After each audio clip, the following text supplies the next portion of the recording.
Tout d'abord le scoutisme qui m'a beaucoup aidé à grandir et à éprouver ma foi dans les petites tâches quotidiennes.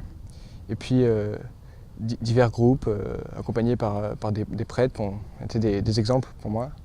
Et également un pèlerinage chaque été en VTT dans mon diocèse qui m'aide beaucoup à progresser, puisque c'est à la fois un dépassement physique et humain, et aussi une expérience spirituelle dans la mesure où il faut encadrer et conseiller et guider de plus jeunes enfants.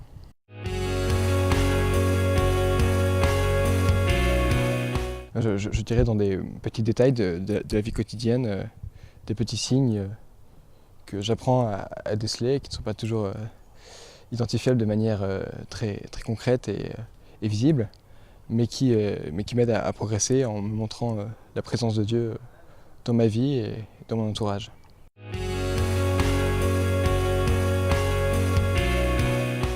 Tout d'abord en essayant de vivre en chrétien, ce qui bien sûr n'est pas évident, mais qui est une progression de tous les jours.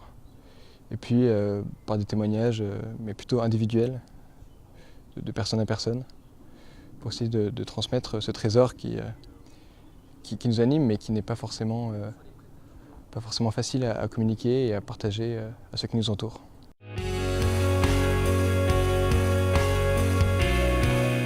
Sur un plan personnel, la foi engage à poser certains choix qui parfois peuvent être difficiles et dont parfois la finalité n'est pas évidente. Mais c'est justement dans ces sacrifices que se trouve peut-être la beauté de la foi. Dans les relations avec les autres, c'est peut-être un engagement au sein du monde. À mon avis, les dernières décennies ont été pour beaucoup un désert spirituel, un désert moral. Donc il y a toute une jeunesse qui, sans le savoir, aspire au beau, au vrai, et qui justement est en quête de quelque chose. Donc c'est à nous d'être là pour leur montrer que justement la beauté et la vérité sont avant tout l'œuvre de Dieu.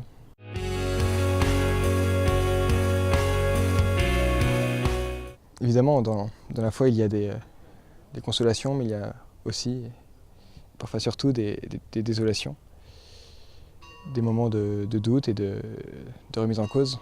Bien, avant tout, il s'agit d'être guidé par la confiance.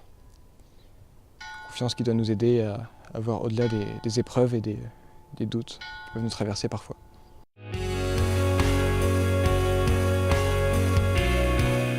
La plus grande consolation, c'est avant tout de se sentir aimé et donc d'essayer, d'une certaine manière, de transmettre cet amour et de le vivre au quotidien.